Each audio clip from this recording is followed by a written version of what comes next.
Hello and welcome to my podcast. Whether you're walking to work, having a cup of coffee, or just seeking positive vibes, join me as I share timeless wisdom and practical tools to make your life a little bit better. Hello, my friends. How are you doing once again? I hope that your week is amazing. And today, I just thought that I talk about parenting. And in this aspect, I was reading a post on Instagram, and it's the one that inspired me to do this post. It was talking about invalidating parenting, and for me, this is something that I experienced, and it has been a trigger that I've carried along with me. And so I wanted us to know how to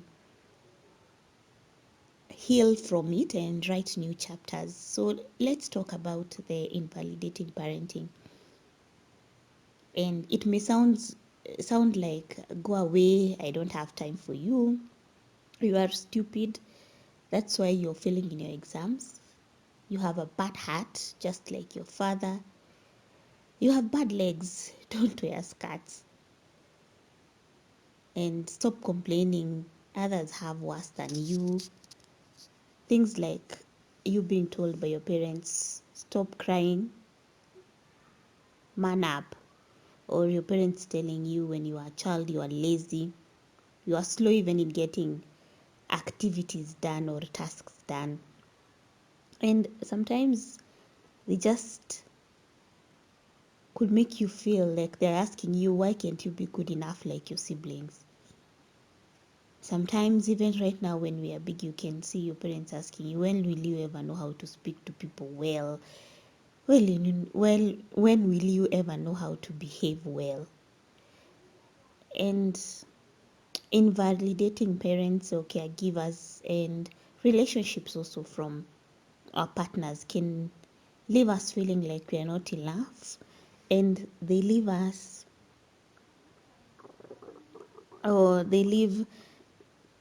lasting effects on how we approach or see the world. And we walk around masking and not living from our truest form. I know this because I have lived it. And I think until currently I was living it until today. I just want to also write a new chapter. So all these feelings make us hide from the world because we are afraid of rejection and we are afraid of other people's opinions.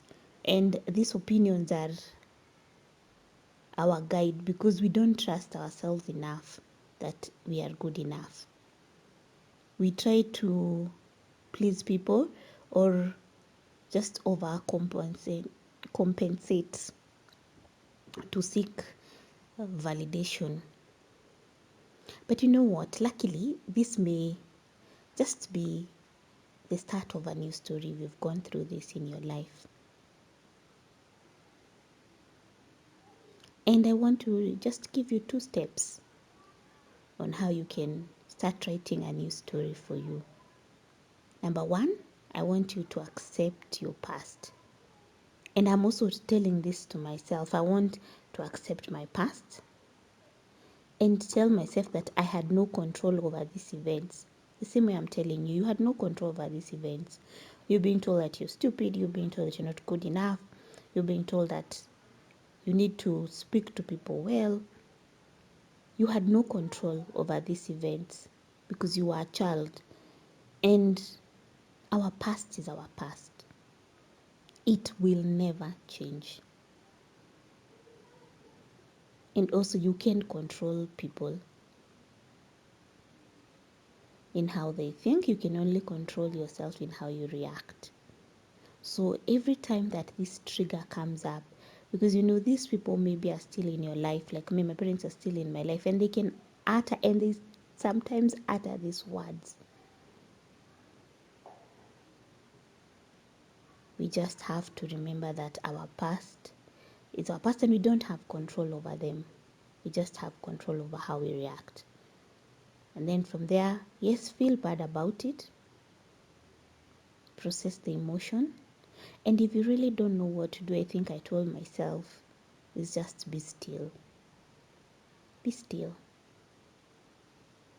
And now, after that, process your emotion and those thoughts and be graceful also to them. Extend that grace and also extend it to yourself. And two, cultivate or just build your self-esteem by finding out your strengths and explore your values. What are your strengths? Ask yourself that. Maybe your strengths are just helping people, like me. I love helping people. My strengths are I'm unique. I know that I'm unique. I'm different from other people.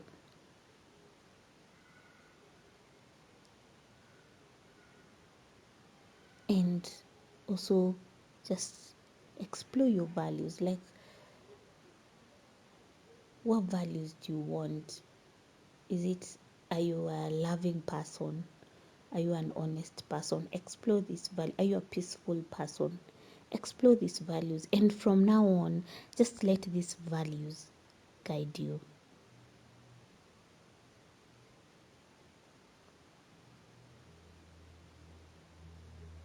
It's never too late to write a new story, my dear friends. So, thank you for always being here with me. And if you've gone through invalidating parents, just make sure you don't pass that trauma. Don't transfer it to your kids. So start healing with these 2 steps. And also something that I learned is for you to extend grace, you need to understand that you're the only one who can self-accept yourself. You may be seeking self-acceptance of people who don't even know how to accept themselves. So extend yourself some grace. Don't be too hard on yourself when the trigger comes and you can't be able to go past it. Extend yourself grace. Accept yourself. Say it's okay today.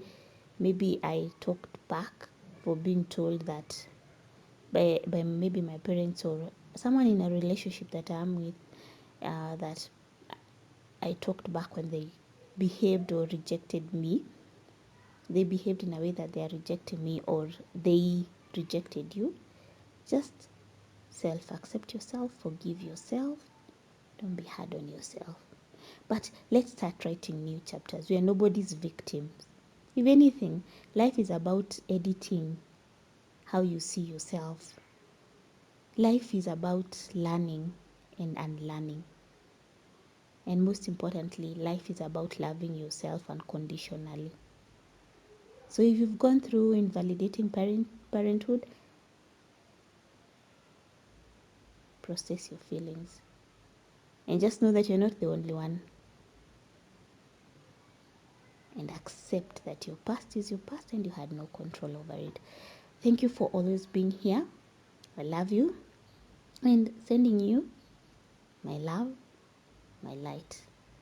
And until next week's episode, God bless and stay safe. Cheers, my people.